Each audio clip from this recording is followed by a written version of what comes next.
네, 지금부터는 투자해놓은 시간 통해서 이슈별로 종목별로 투자 전략 한번 세워보겠습니다. 오늘 함께할 두 분은요, 업사이클 리서치의 유창희 본부장, 기업공시연구소의 변영인 대표 두 분과 함께하겠습니다. 어서 오세요.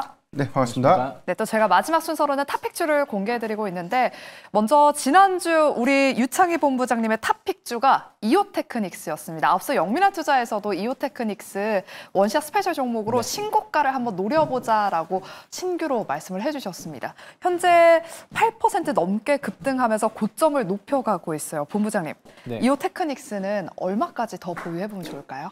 일단은 분위기가 요즘에는 한번 타게 되면 계속 좀 상승세가 계속 유지되는 걸 확인할 수가 있고요. 그러면 일단은 20만 원은 한 번은 바라봐야 되지 않을까 생각을 좀 하고 있습니다. 그래서 지금 19만 원인데 추가적으로 4, 5% 이상은 더 상승할 수 있는 여지가 한 1, 2주 이내에 있다. 특히 다음 주 삼성전자 잠정 실적 발표가 있기 때문에 그런 것도 감안한다면 제가 계속 반도체 관련돼서 언급을 해드렸을 때 전공정 관련된 종목군이 좋았다고 말씀드렸었는데 그런 것들의 이유로 이오테크닉스도 충분히 더 좋아질 수 있는 분위기 아닌가 판단하고 있습니다. 네, 이 분위기를 타고 이오테크닉스는 20만 원 선 터치까지 한번 기대해보자라고 말씀해 주셨습니다. 오늘도 우리 두 분의 탑픽주 한번 기대해 보도록 하겠고요. 반도체 섹터로 오늘 수급이 또 강하게 몰려서 반도체 지금부터 본격적으로 모아가야 될지 어떤 전략이 필요할지 먼저 진단해 보겠습니다. 일단은 삼성전자 이야기부터 먼저 해보겠습니다. 2분기 실적 발표를 앞두고 현재 3% 넘는 상승세를 보이면서 장중 최고가를 갈아치우고 있습니다. 트럼프가 베트남과의 관세 합의에 성공한 것도 오늘 삼성전자의 상승 트리거로 또 작용하고 있는 것 같은데요. 유창희 본부장님, 삼성전자 이제는 좀 박스권에 탈출할 수 있을지 최근에 SK하이닉스가 달릴 때 삼성전자를 많이 못 가긴 했거든요. SK하이닉스가 조금 쉬어가니까 삼성전자로도 수급이 몰리고 있는 것 같습니다. 상방 어디까지 좀 열어볼까요? 일단은 지금은 주식을 하실 때 그냥 고점을 제한 두지 않았으면 좋겠어요. 그냥 더 갈 수 있다. 또 조정이 나온다고 하더라도 막 두려워하시면서 그럴 필요는 없지 않을까. 기다리면 다시 고점을 갱신할 수 있다는 생각으로 바라보는 게 맞다라고 판단하고 있습니다. 왜냐하면 전 주가지수가 연말까지 3,300 이상으로 가면 갑자기 2,400, 2,500가 떨어질 가능성은 적게 보고 있기 때문입니다. 특히 이제 지난주에 이제 마이크론 테크놀로지 실적이 상당히 좋게 나왔습니다. 그러면 당연히 삼성전자도 실적이 좋게 나올 거예요. 레거시 반도체 가격이 계속해서 최근에 상승세를 보여줬고 이게 그냥 잠깐 상승하는 게 아니라 연말까지 꾸준한 상승 가능성이 좀 계속 얘기가 나오고 있다는 걸 본다라면 충분히 추가적인 실적 증가세에 이어질 수 있다고 생각하고 있고 이제는 AMD 쪽으로 해가지고 HBM 공급을 좀 하기 때문에 HBM에 대해서 삼성전자를 너무 우려의 시각보다는 좀 긍정적인 시각으로 볼 수 있는 상황이 아닌가 생각을 좀 하고 있어요. 그래서 그런 것들 감안한다면 저는 충분히 65,000원 이상으로 올라갈 수 있다. 특히 하이닉스가 쉴 때 삼성전자 힘을 내주고 있다는 부분들 간다면 형 먼저 아우 먼저 이런 모습이 계속 당분간 연출되지 않을까 판단하고 있습니다. 네, 현재 SK하이닉스도 강보합권으로 상승 전환에 성공했는데요. 삼성전자도 조만간 65,000원 돌파 기대해 보겠습니다. 이렇게 오늘 삼성전자가 달리니까요. 삼성전자 향소부장 종목들도 강세를 보이고 있습니다.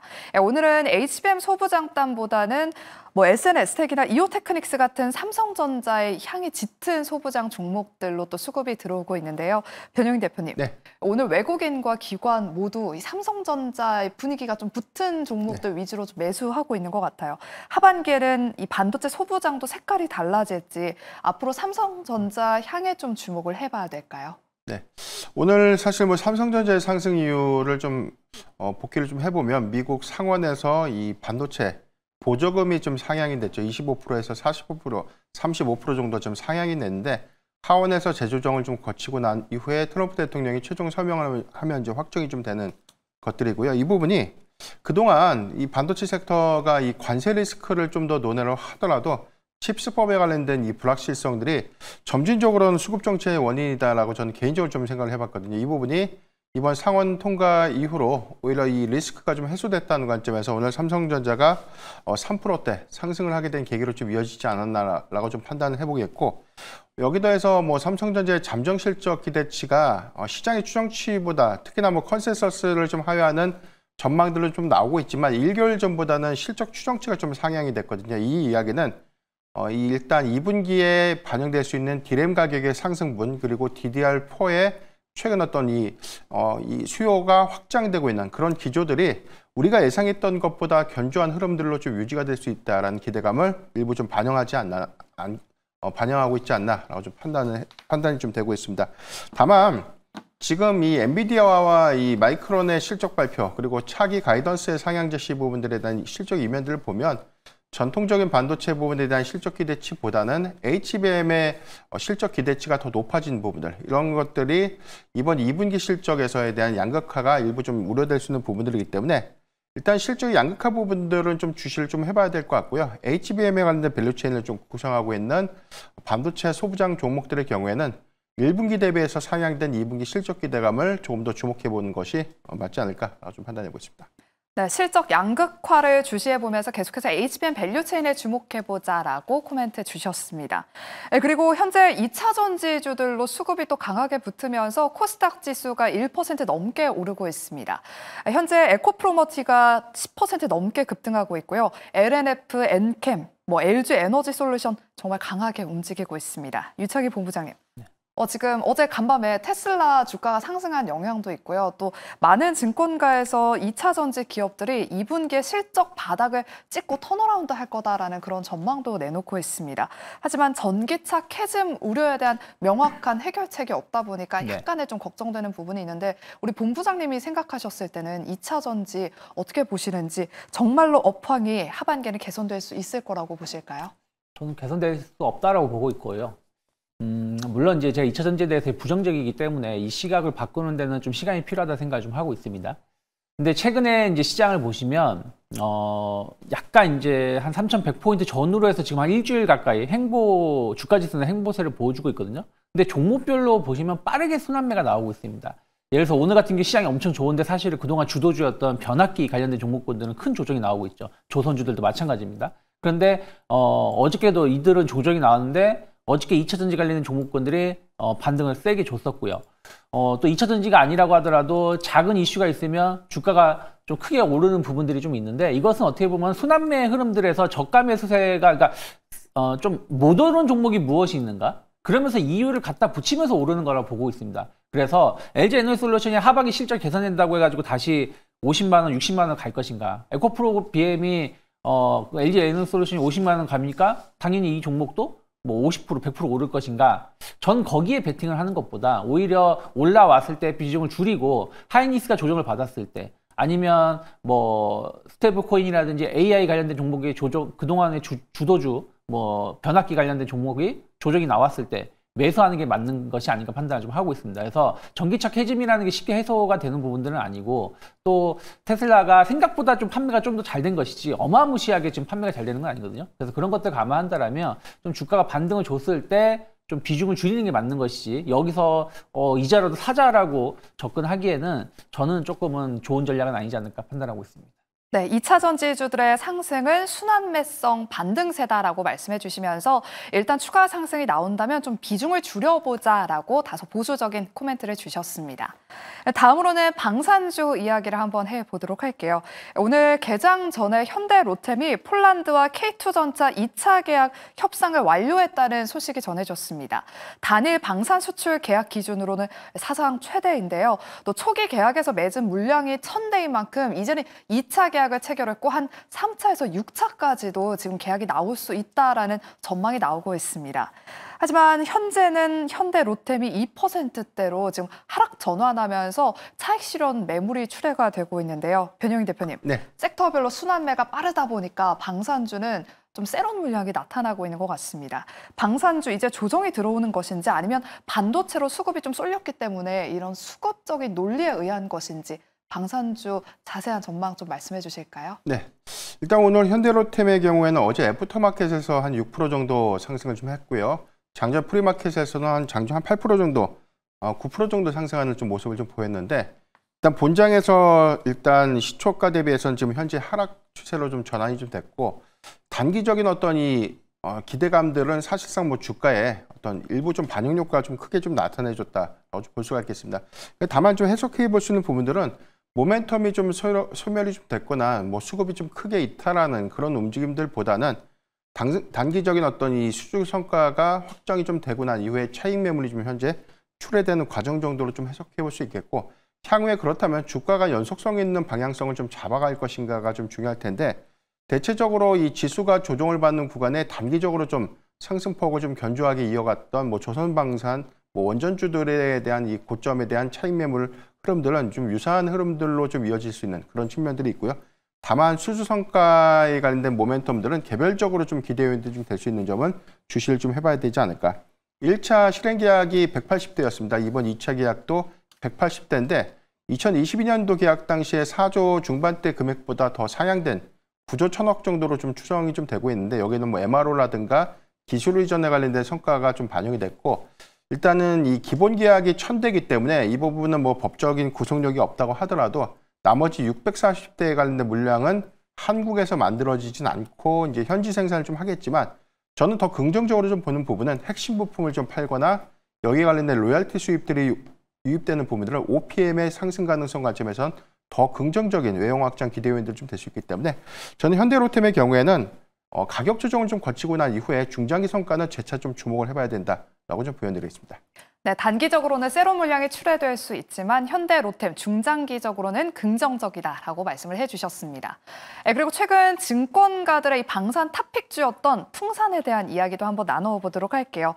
국내 유일의 탄약 생산 업체로 시장에서 크게 주목받으면서 최근 외국인 투자자들이 8일 연속 풍산을 담고 있습니다. 유창희 본부장님. 네.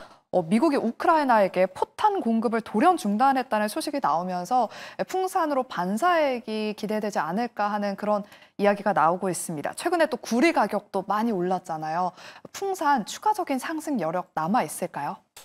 길게 보면은 저는 풍산은 더 올라갈 수 있다고 생각을 좀 하고 있습니다. 왜 그러냐면 우리나라에서 뭐 K2 전차가 됐든 뭐가 됐든 공급을 했을 때 어쨌든 그쪽 나라에서 테스트를 하지 않겠습니까? 시험 연습도 해야 되고 뭘 해야 되고, 그러면은 거기에 들어가는 뭐 연습용 포탄 같은 게 다 들어간다는 것이죠. 근데 그걸 다 풍산이 만든다는 거예요. 그래서 결국엔 풍산은 K 방산 수출이 급증을 한다라면 거기에 수혜를 입을 수 있는 기업이라고 보면서, 좀 이제 지난번에 이제 이란 이슈가 있을 때 조정이 올라왔다가 지금 그 자리까지 조정이 나왔습니다만은, 충분히 여기서부터 추가적인 조정이 나온다? 그러면 약간 저는 모아갈 수 있는 기업이 될 수 있다고 좀 보고 있습니다. 거기다 최근에 구리 가격 상승도 좀 긍정적으로 시각으로 볼 수가 있고요. 그런데 이제 미국이 우크라이나의 포탄 공급을 좀 줄였다, 중단했다라는 소식으로 풍산이 올라가기는 쉽진 않다. 왜냐하면 우리나라 정부가, 현재 정부가 우크라이나의 무기 공급을 그냥 무상으로 해줄 수 있을 정도의 분위기는 아니거든요. 그래서 그런 것들 감안한다라면 긍정적인 뉴스는 될 수 있겠습니다만 실질적으로 매출에 영향은 거의 없을 거라고 좀 보고 있기 때문에 그 부분보다는 중장기적인 관점에서의 어떤 주요 지지선에서 분할 매수 전략을 가져가는 게 맞지 않을까 판단하고 있습니다. 네, 주요 지지선에서 분할로 매수하는 전략이 중장기적으로 유효하다라고 말씀해 주셨습니다. 그리고 오늘 오전장에 CS윈드를 중심으로 풍력 관련 종목들도 강세를 보였습니다. 미국 상원이 감세안에서 풍력 물품세를 최종안에 삭제했다는 소식과 함께 또 최근 우리나라 정부 이재명 정부가 또 친환경 선거 당시에 내세웠던 발안 연금 정책이 조명받고 있습니다. 변영희 대표님. 네. 해상특별법 초안을 9월에 마련하겠다는 소식이 나오면서 장 초반에 태양광 쪽보다는 풍력 종목들로 강하게 수급이 유입되더라고요. 현재는 대부분 윗꼬리가 달리면서 한 2, 3%대 상승세에 그치고 있는데 이제는 풍력이 그 바톤을 이어받는 건가요? 네, 일단 이 미국의 이 정책 노이즈가 좀 가장 컸죠. IRA 관련된 정책이 대거 폐지되거나 이 신재생 에너지 정책들이 전면적으로 좀 폐지될 수 있다는 우려감 때문에 사실상 뭐 주가 좀 빠진 것이고요. 여기도 해서 뭐 풍력의 경우에는 이 금리 인하 기조가 매파적으로 좀 장기화가 좀 되다 보니까 프로젝트가 좀 중단되거나 뭐 이연됐던 그런 효과들이 업황의 어떤 이슈로 재차 좀 부각이 됐었는데, 일단 이번에 BBB 법안에서 확인된 내용들은 저는 뭐 개인적으로 좀 파격적이다라고 볼 수 있는 부분들, 특히나 물품세가 좀 제외됐고 여기에 대해서 뭐 투자세액이라든가 생산세액 공제 부분들도 2020년도보다 6개월 정도 더 연장이 좀 된 조치는 일단 정책 기조 관점에서 과연 이제 트럼프 대통령이 이 부분 좀 수용을 할까라는 좀 생각이 들 정도로 저는 긍정적이다라고 볼 수가 있겠습니다. 다만 태양광보다 오늘 풍력에 대한 수급이 초기에 좀 강했던 이유들은 이게 이 세액공제 유지 조건이 프로젝트의 이 착공 시점을 좀 기준으로 해서 이제 적용을 하게 되는데 이 부분이 현실화가 좀 되면 태양광 같은 경우는 뭐 리드 타임이라든가 공급망에 관련된 어떤 이슈들 때문에 프로젝트의 어떤 착공 시점이 풍력보다는 더 불리합니다. 그렇기 때문에 풍력 섹터가 산업적인 어떤 수혜 관점에서 오늘 기대 요인들로 좀 작용을 했고요. 이 부분은 뭐 미국의 정책 기조를 좀 논의를 하더라도 한국의 정책 현실화 관점에서 일단 뭐 바닥권 안에서에 대한 실적 개선 기대감 이 부분도 재차 좀 관심 있게 좀 볼 수 있는 포인트이기 때문에 태양광보다는 풍력이 실적적인 어떤 기대 요인 관점 그리고 정책 수혜 관점에서 조금 더 매력적이지 않을까 판단해 보겠습니다. 네, 풍력주들이 태양광보다는 일단은 정책 모멘텀과 함께 또 실적 개선 기대감까지 있기 때문에 더 유효하다, 유망하다라고 말씀해 주셨습니다. 네, 그럼 다음으로는 제약바이오 섹터 이야기 나눠보도록 할게요. 오늘 외국인 투자자들이 반도체와 함께 이 제약바이오 종목들을 또 쓸어 담고 있습니다. 국내 증시에서 그동안 주도주로 자리 잡았던 조방원의 상승세가 잠시 주춤하니까 이 자리를 지금 제약바이오가 대신하면서 코스닥 지수 상승을 반도체와 함께 견인하고 있는데요. 변영인 대표님, 네. 저가 매수세가 들어오고 있는 것 같아요. 오늘 외국인 투자자들이 특히나 알테오젠, 펩트론, 그리고 뭐 ABL 바이오 같은 종목들 많이 담고 있거든요.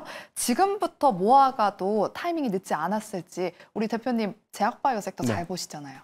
네, 어제부터 사실 수급적으로 알테오젠을 좀 중심으로 한 뭐 대형 바이오주들에 대한 개별적인 수급은 어제도 좀 긍정적인 모습을 좀 보였는데 일단 외국인을 중심으로 한 이 수급 개선 부분들을 좀 주목을 해봐야 될 것 같고요. 이 부분은 사실상 뭐 상반기 1월 초 잠깐 상승했고 이후에 상승폭을 좀 되돌렸던 가장 큰 원인이 이 금리 인하가 재차 좀 지연됐던 부분들이죠. 그런데 이제 어제 발표됐던 미국의 ADP 뭐 민간 고용 지표도 시장 전망치보다 좀 크게 하회했던 부분들은 파월 의장이 좀 강조했던 이 고용 둔화 부분들이 확인된다면 뭐 금리 인하를 빠르게 검토할 수 있다는 발언과 상통하는 그런 부분들이기 때문에 하반기 구체화된 금리 인하의 가능성들이 가시화됨에 따른 어떤 수급도 어느 정도 좀 반영되고 있는 모습이 아닌가라고 좀 판단이 좀 되고 있습니다. 일단 뭐 전망 관점에서는 9월과 10월에 금리 인하 가능성들이 재차 좀 높아지고 있고요. 골드만삭스는 점도표 뭐 2회가 아니라 3회까지 좀 늘어날 수 있다는 전망들이 좀 나오고 있기 때문에 제약바이오 섹터의 경우에는 상반기보다 하반기에 수급 개선 기대감들이 좀 남을 수 있겠고요. 저는 뭐 개인적으로 주목해볼 이 학회 이벤트를 좀 주목해봐야 될 것 같은데 10월에 예정되고 있는 유럽 임상종양학회 ESMO와 관련된 이벤트 안에서는 ADC 항암제를 좀 비롯해서 개별적인 또 성과 요인들이 있는 대형 바이오주들의 조정식 매수 관점은 재차 좀 유효하지 않을까라고 판단해 보겠습니다. 네, 계속해서 대형 바이오주는 조정을 줄 때 담아보자라고 말씀해 주셨고요. 오늘 제약바이오 섹터 내에서도 실적 시즌이다 보니까 2분기 호실적이 기대되는 기업들은 또 강한 상승세를 보이고 있습니다.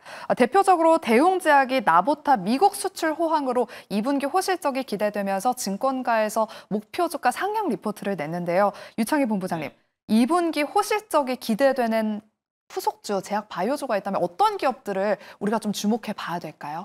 일단은 뭐 일단 대웅제약 같은 경우 나부타하고 그 보톡스 관련돼서 K뷰티가 안정적인 성장세를 계속 보여주고 있다 보니까 그런 것들도 좀 주목을 받으면서 오늘 추가적인 상승이 나오고 있다 생각을 좀 하고 있고요. 어저께 셀트리온이 상당히 좋은 상승을 보여줬습니다.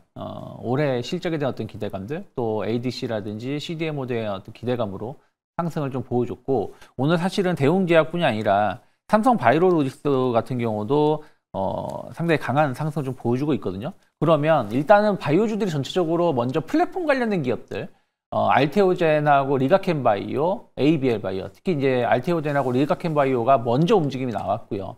그러면서 이제 셀트리온이라든지 대웅제약, 삼성 바이오로직스 쪽으로 해가지고 실적 기대주 쪽으로 일단 상승이 이 순환매가 이어지고 있습니다. 그래서 앞에서 말씀하신 것처럼 금리 인하에 대한 기대감, 그리고 실적에 대한 어떤 기대감 감안한다라면 일단 지금은 플랫폼 관련된 기업, 리가켄바이오가 상당히 좋아 보이고요. 그다음에 ABL 바이오도 충분히 따라올 수 있는 위치가 아닌가 생각하고 있고, 삼성 바이오로직스라든지 셀트리온 같은 경우, 셀트리온은 어저께, 삼성 바이오로직스 같은 경우 오늘 의미 있는 상승이 나오고 있는 거 본다라면 일단은 오늘 시가가 무너지지 않는다라면 삼성 바이오로직스 같은 경우는 분할 매수, 조정식 분할 매수 관점으로 접근해 볼 수 있지 않을까 판단을 좀 하고 있고요. 그리고 셀트리온 역시 마찬가지입니다.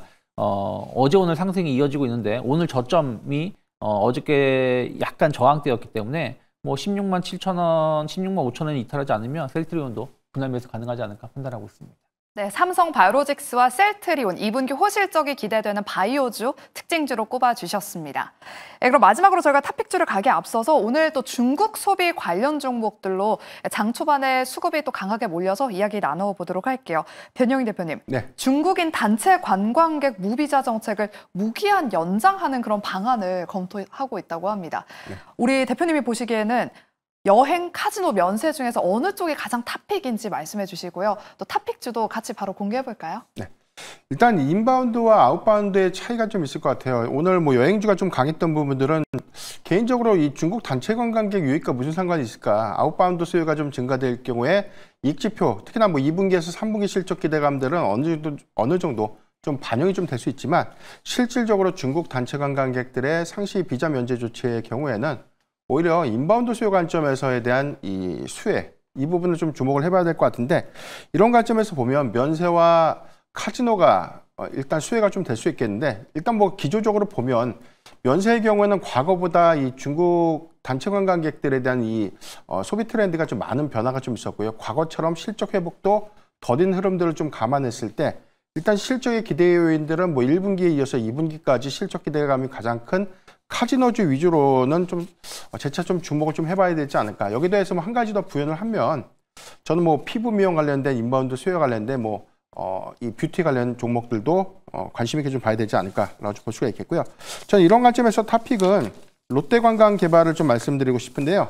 일단 1분기 사상 최대 실적 기조 안에서에 대한 흐름들, 이 부분은 2분기 연속성을 갖고 있는 실적인데 2분기로만 좀 국한된 것이 아니라 3분기 결정적인 어떤 성수기 효과로 일단 1분기에서 3분기까지에 대한 외형 확장 부분들은 분명 주가의 어떤 기대 요인들이 좀 될 수가 좀 있겠습니다.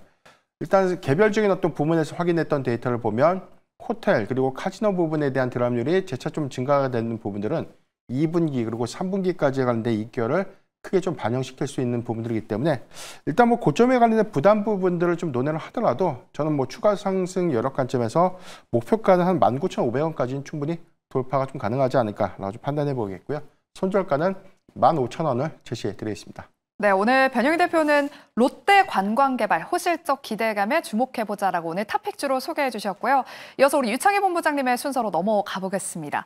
오늘 또 스테이블코인 관련 종목들이 또 반등세를 보이고 있습니다. 가상화폐 리플 발행사인 리플랩스가 은행업 인가를 신청하면서 관련 종목들 또 상승하고 있는데요. 본부장님, 네. 전망 말씀해 주시고 이 안에서 또 오늘 탑픽주를 준비해 오셨잖아요. 말씀해 네. 주실게요. 일단 뭐 스테이블 코인 관련돼서는 저는 계속 봐야 된다 생각하고 있어요. 어저께 이창용 하는 총재는 약간 부정적인 발언을 했지만 한국은행 입장, 중앙은행 입장에서는 약간 보수적으로 말할 수밖에 없는 것이죠. 기존의 금융체계가 완전히 바뀌는 부분들이니까. 근데 막상 은행권이라든지 뭐 관련된 기업들은 계속 관련된 준비를 좀 차곡차곡 하고 있는 걸 감안했을 때 충분히 저는 좀 정말 캐파가 있는 기업들, 그러니까 이쪽에 대해서 실적을 낼 수 있는 기업들은 저는 조정시 분할 매수 관점 봐야 된다 생각하고 있어요. 그런데 뭐 특정 기업이 스테이블 코인 발행을 한다, 스테이블 코인에 진입한다, 이런 걸로 막 급등이 나오는 기업들은 상당히 조심해야 됩니다. 그런 기업은 사실 실체가 없을 가능성이 높고 발행을 해도 사실은 사용을 안 하는 의미가 없는 거거든요. 그래서 저는 그런 걸 좀 본다라면 네이버 같은 기업을 계속 좀 봐야 되지 않을까 판단을 좀 하고 있어요.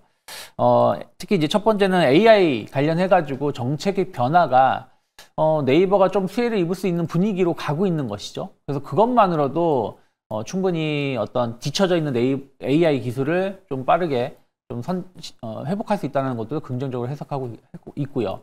또 웹툰 같은 경우도 상당히 좀 성장세가 나오고 있죠. 물론 미국에 네이버 웹툰이 상장되어 있지만 어쨌든 웹툰 시장이 성장되면은 자회사이기 때문에 네이버의 실적도 같이 동반 좋아질 수 있습니다. 거기다 스테이블 코인 관련돼서의 어떤 활용처를 감안한다라면 전 충분히 단기적으로 30만 원대까지는 충분히 이번 달 공략 가능하다 생각하고 있고, 조정이 나온다고 하더라도 뭐 23만 5천 원, 23만 원이 크게 이탈하지 않으면, 저는 22만 원 이탈하지 않으면 조정시 분할 매수 관점으로 바라볼 수 있는 지금의 위치가 아닌가 판단하고 있습니다. 네, 네이버까지 오늘의 탑픽주 알아봤습니다. 이렇게 저희가 준비한 순서는 여기까지고요. 저희는 내일 오후 12시 시간에 찾아오겠습니다. 함께해 주신 여러분 고맙습니다.